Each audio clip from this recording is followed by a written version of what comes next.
차트보이 TV의 연휴 5번째 영상은 코스피 코스닥 지수 영상입니다. 우리가 어제 그제 코인들이랑 나스닥 종목들을 봤고 이번 영상을 시작으로 왼쪽에 나와 있는 국장에 있는 개별 종목들을 보도록 하겠습니다. 원래는 이제 한미반도체 보고 LG엔솔이랑 2차전지를 한번 쭉 보려고 했는데 로봇주를 보자고 하시는 분들이 꽤 있어서 로봇주를 조금 미리 당겨서 보도록 하겠습니다. 차트보이 왜요? 로봇주가 추석 끝나면 간대. 그래요? 날짜 정해놓고 가나요? 일단 보자고요. 네, 아직은 글쎄. 아시다시피 지수는 차트 보이고 우리가 지난 5년간 지수 보듯이 개별 종목들을 봤으면 얼마나 좋았겠느냐만 그러지는 못하였다. 우리가 지수 혹은 차트 보이의 말이 맞는 것들이 몇 가지 있잖아요. 몇 가지라고 할게요. 많으면 좋겠지만 많지는 않다. 코스피 코스닥, 나스닥, 또 삼성전자, 하이닉스, 비트코인, 테슬라, 두산에너빌리티 등등등 대형주들을 우리가 잘 중계하고 따라가는 이유는 차트보이가 개인적으로 주식을 잘해서 그런 게 아니라 왜 그래요? 그래, 대형주면 대형주일수록 책에 나와 있는 모양을 크게 벗어나지 않는 선에서 움직이기 때문에 우리가 잘 따라가는 거죠. 했던 얘기의 반복이지만 모든 상승하거나 하락하는 종목들이 책에 나와 있는 모양을 만들면서 상승하거나 하락하는 것은 아니다. 하지만 책에 나와 있는 기본적인 모양조차도 숙지가 안 되어 있으면 그렇지 기본적인 매매나 대응법을 엉뚱하게 할 가능성이 점점 높아지기 때문에 그래서 기본적인 내용은 숙지를 하시라는 거예요. 이번 영상도 다음 영상도 마찬가지죠. 하이닉스랑 삼성전자나 하나마이크론도 갭에 대한 대응법, 매매법을 알고 있으면 일단 본인이 어떤 결정을 내리는데 도움이 되죠. 이건 기본적인 배경 지식이나 어떤 경험이나 이런 것들이 필요 없이 그냥 한 번만 들으시면 알 수 있는 내용이니까 지금 차트보이 TV의 그 교육 영상 폴더에 갭 대응법, 갭 매매법이 없어요. 그래서 그런 것들을 이번 추석 연휴 기간에 조금 보완도 하고 새로 교육 영상들을 올려놓으려고 했는데 이미 시간은 다 갔고 차트보이는 게으르고 해서 이번 영상으로 갭에 관한 내용을 잘 보시길 바랍니다. 이번 영상에서 한 내용이 다음 영상, 다다음 영상까지 계속 나오는 거예요. 결국에는. 그렇지? 어떤 거예요? 상장한 일의 가장 높은 자리 혹은 한 사이클의 가장 높은 꼭지에서 갭으로 상승하면 매도 포지션이에요. 매도 포지션이라는 거는 이 금액 위로는 절대 못 가요. 이런 뜻이 아니라 매도 시그널이 나왔다는 것은 걔가 하락할 가능성이 압도적으로 높아진다는 뜻이에요. 반대로 매수 포지션이라는 것은 상승할 가능성이 압도적으로 높아지는 자리를 말하는 거죠. 그렇지? 그래서 얘가 지수가 아니라 그냥 일반 개별 종목이었으면은 우리가 중간에 매수한 사람들이 수익 중인 상태면은 언제? 그렇지. 10월 2일 목요일 날 일단 우리 채널 기준으로는 3분의 2, 아니 더 되죠. 5분의 4 대부분의 물량을 매도하고 나머지만 그냥 끝까지 가져가는 거죠. 일단 갭으로 상승하면 갭으로 상승했어요. 언더까지도 넘었기 때문에 하락할 가능성이 훨씬 높기 때문에 어떻게? 이건 비트마인에서 나온 모양이랑도 그렇지. 비트마인은 나스닥 종목 중에 비트마인이라고 있는데 비트마인도 언덕을 갭으로 넘었기 때문에 하락하고 있는 거고 하지만 걔는 가장 높은 자리는 아니지만 코스피 같은 경우는 상장한 일에 가장 높은 자리에서 갭으로 떴기 때문에 얘는 일단 매도 포지션이에요. 이건 중요해요. 이런 모양이 얼마 전에도 한번 나왔죠.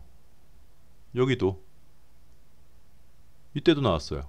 네, 6월 24일 날 갭 상승하면 그 다음날 조금 더 가는 듯 해도 일단 이 갭을 매꾸로 한번 내려와야 돼요. 그렇잖아. 최근에 효성중공업 그래. 이거 이따 다음 영상에서도 얘기해야 되겠구나. 효성중공업도 이날 전량 매도했어요. 갖고 있는 사람은 이건 때려 죽여도 매수해야 되는 거지. 아니 매도를 해야 되죠. 상장한 일에 가장 높은 자리에서 아침에 시작을 몇 프로에서 한 거예요?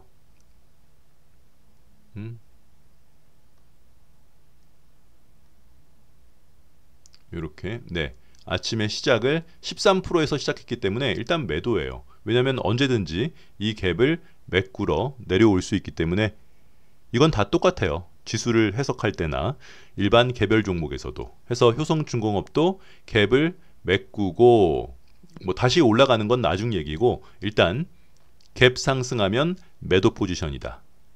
그런데 제가 썸네일에 썼듯이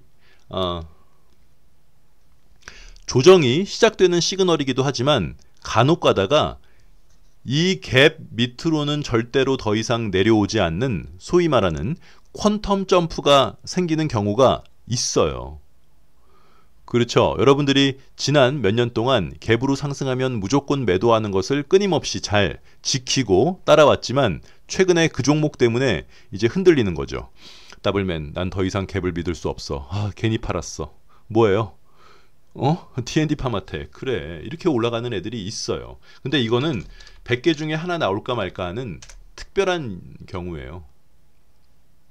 자, 여기서 상장한 이래 가장 높은 자리에서 빵 하고 떴어요. 이렇게 되면 이건 100에 99개는 이 갭을 일단 다시 가더라도, 못 간다는 얘기가 아니라 다시 가더라도 이 갭을 메꿨다가 다시 올라가는 게 일반적인 모양인데, D&D 파마텍은 이 갭을 그 위에서 쌍바닥 만들고 그냥 올라간 거예요.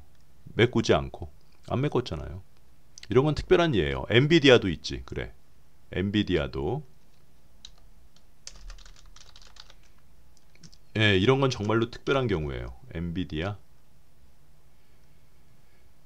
엔비디아도 있다. 엔비디아가 이때만 하더라도 여기 갭으로 상승했을 때 얘도 이 언덕을 갭으로 떴죠. 그러니까 올라가는 것 같아도 결국에는 이 갭을 메꾸러 내려왔어요. 그런데 더 앞에 아닌가요? 잠깐만. 아니 이때 욕 먹었는데. 여기 있네요. 언제예요? 2023년 5월 25일. 자, 이때도 앞에 있는 언덕을 갭으로 돌파했기 때문에 이 갭을 메꾸러 내려오겠구나 이렇게 생각했지만 이 갭을 메꾸지 않고 그냥 그 위에서 놀고 있어요. 쌍바닥 만들고 그냥 위에서. 그래서 모양으로 보면 일반적으로는 이렇게 올라갔다가 갭이 뜨면 이 갭을 메꿨다가 다시 올라가는 게 일반적인 모양이지만, 이 갭이 오히려 말 그대로 지지선으로 작용해서 그 위에서 노는 아이들의 공통점은 갔다가 이렇게 쌍바닥 만들고 뭐 2번 만들고 여기를 들어오지 않아요. 그리고 영원히 그 위에서 노는 거죠. 이걸 우리는 보통 일반적으로는 퀀텀 점프라고 하는데, 과연 코스피라는 이렇게 큰 종목에서 퀀텀 점프가 나올 것인가 라는 점은 그건 모르죠. 저도 일반적인 얘기 하는 거예요. 그렇지, 코스피가 저 갭을 메꿀지 아니면 엔비디아나 예전 2023년 엔비디아나 최근에 D&D 파마텍처럼 갭을 메꾸지 않고 그 위에서 올라가는 퀀텀 점프의 시그널인지, 아니면 금요일부터 혹은 다음 주부터 저 갭을 메꾸고 아니면 우당탕탕 다시 어디까지, 이동평균선 20일까지,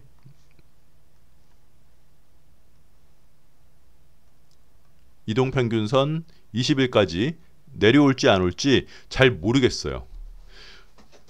그래도 갭에 대한 건 알고 있어야 되는 거니까.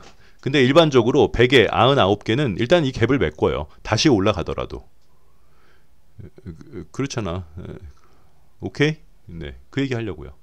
일단 맛보기로만 갭 내용을 설명하고, 삼전, 하이닉스, 하나마이크론이 다 갭이에요. 갭에 관한. 그래, 이전에 구독자분들이나 회원분들은 다 아시는 내용이에요. 별게 없어요. 다음 영상들을 위한 어떤 그 빌드업 과정이니까 지겨우셔도. 코스닥은요, 별게 없죠. 네, 코스닥은 여전히 이동평균선 21선을 깨지 않으면 얘는 계속 볼만하다. 아직 깨지지 않았어요. 21선 깨지면 ABC가 되는 거죠. A, B, C. 그리고 가더라도 그 다음에 가겠지. 그렇지? 네, 뭐 그게 원론적인 얘기를 하는 거니까, 특별히 금요일날 얘가 조금 더 올라가더라도, 갭 상승했다가 조금 더 올라가더라도 그게 개별 종목이라고 치면은 절대로 따라가면 안 돼요. 아니 차트보이 네가 그랬잖아.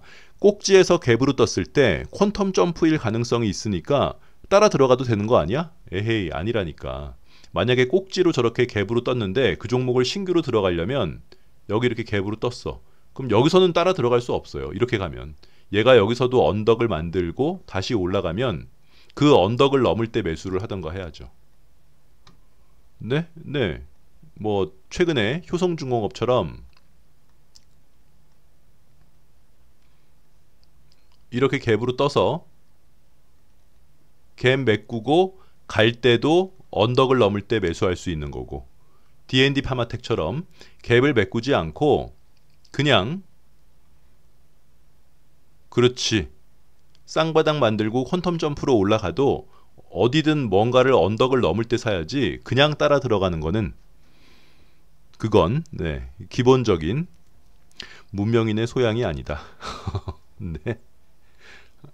별거 없죠? 별거 없어요. 일단 주말 연휴, 주말이 아니라 이번 추석 연휴 국장 종목들을 보시기에 앞서 갭이란 건 이런 거구나. 일단 갭으로 뜨면 그 갭을 메꾸러 내려올 가능성이 훨씬 높아지고, 대형주의 경우 꼭지에서 갭 상승하면 일단 무조건 매도예요. 왜냐면 밑에 있는 갭을 메꾸고 다시 올라가면 그만인데 그 갭을 안 메꾸고 영원히 꼬라박는 아이들도 있어요. 영원히까지는 아니고 상당 기간 동안. 기아, 토탈소프트, 그래. 그래서 이 갭 대응법에 관한 어떤 그 힘이나 그런 것들이 지난 3년여간, 4년여간 전혀 그 무너지지 않았는데 최근에 국장의 D&D 파마텍 때문에 갭을 못 믿겠어. 그러는데 그런 퀀텀 점프는 원래 있는 거예요. 네? 네, 원래 모양으로 보면 이런 거죠. 일반적으로 갭으로 상승하면 이렇게 갭으로 상승하면 갭을 메꿨다가 다시 올라가는 게 일반적인 대형주의 흐름인데, 퀀텀 점프의 경우는 여기서 이렇게 가는 거예요. 그러니까 이 갭이 하나의 강력한 지지 라인처럼 작용을 하겠다. 코스피는 보자고요. 알 수 없지. 그걸 어떻게 알아요 지금. 그래서 주식은 대응이라는 거예요. 예언이 아니라. 기본적인 내용은 숙지를 하되 얘가 갭을 메꾸고 그냥 갈지 아니면 갭 메꾸지 않고 그냥 갈지, 그게 금요일이던 월요일까지는 결정이 되겠죠. 그러니까 금요일이나 월요일은 최대한 신규 매수를 자제하고 확실하게 매수 타점이 나온 개별 종목만 들어가는 게 맞겠습니다. 별거 없죠? 네, 다 아시는 내용이에요. 근데 이걸 해야지만 밑에 있는 종목들을 할 수 있기 때문에 했던 얘기 또 하고 했던 얘기 또 하고의 반복이다. 끝.